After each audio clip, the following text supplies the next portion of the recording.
Olá, meu nome é Vitória Tavares Silva, sou orientada do professor Rogério Oliveira de Souza e meu trabalho é intitulado como Desempenho Produtivo e Potencial de Aquecimento Global de Cultivares de Arroz, Efeito do Sistema de Irrigação. A ouricultura irrigada é considerada uma atividade de impacto ambiental negativo devido ao elevado potencial de emissão de gases de efeito estufa e à alta utilização de água. A produção dos gases de efeito estufa ocorre devido às condições anaeróbias do solo alagado, proporcionadas pela presença da lâmina de água. O alagamento do solo é fundamental para a produtividade do arroz, porém, ele favorece a produção de gás metano, que é um dos principais gases de efeito estufa, juntamente com o dióxido de carbono e o óxido nitroso. Uma das formas de mitigar as emissões de gases de efeito estufa da lavoura do arroz é através da irrigação por inundação intermitente do solo, proporcionando uma fase aerada do solo em algum período do ciclo da cultura. Porém, alguns genótipos de arroz irrigado podem apresentar uma tolerância variável à intermitência da irrigação, podendo diminuir a produtividade. O objetivo do meu trabalho foi avaliar a produtividade de grãos, o potencial de aquecimento global e a relação entre essas duas variáveis de cultivar de arroz cultivada sobre irrigação por inundação contínua e intermitente em diferentes populações de plantas. Como metodologia, o trabalho foi realizado num plano solo ápico localizado na Estação Experimental Terras Baixas da Embrapa Clima Temperado e o experimento ele foi delimitado em blocos casualizados com 4 repetições. Os tratamentos eles foram 3 cultivares de arroz irrigado, 2 sistemas de irrigação e 2 populações de plantas. A avaliação dos gases de efeito estufa foi realizada através de coletas realizadas semanalmente, através do método da câmara estática fechada.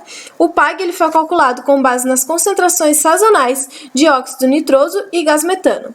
O PAG-RG foi estabelecido para verificar o equivalente em quilogramas de dióxido de carbono emitida por quilograma de grãos. E os resultados foram submetidos à análise de variância e, quando significativos, foram submetidos ao teste TUC.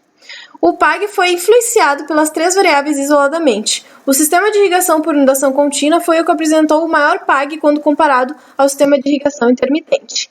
A densidade com maior população de plantas obteve aproximadamente 100 kg de CO2 equivalente por hectare, que é a menor população de plantas. Isso deve ter ocorrido possivelmente devido à quantidade de perfilhos e raízes das plantas e, por consequência, o aerênquima, canal por onde o gás metano é transportado para a atmosfera.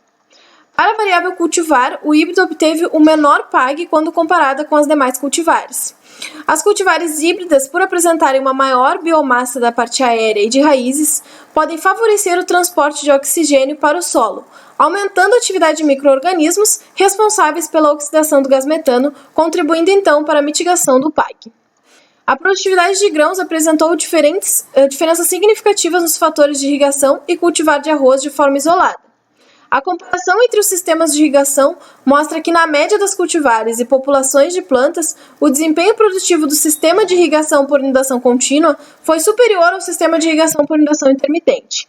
A variável produtividade também apresentou efeitos sobre a interação dos fatores sistema de irrigação e população de plantas. No sistema de irrigação por inundação contínua, a maior produtividade foi na menor população de plantas, ocorrendo o contrário para o sistema de irrigação intermitente. Os maiores índices de PAG-RG estão associados à maior população de plantas, diferente do que ocorreu para cultivar XP113, não apresentando diferenças entre as populações no sistema intermitente. A cultivar BRS 358 apresentou maior índice de PAG-RG que as demais cultivares de arroz. O elevado potencial produtivo da BRS Pampa-CL compensou o potencial de emissão de gás de efeito estufa superior da cultivar híbrida.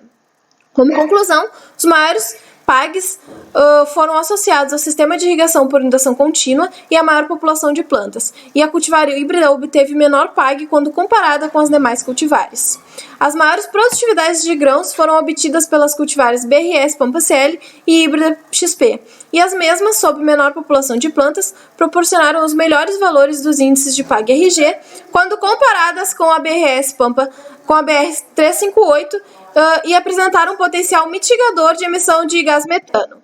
Gostaria de agradecer à Universidade Federal de Pelotas, o CNPq e a Embrapa. Muito obrigada.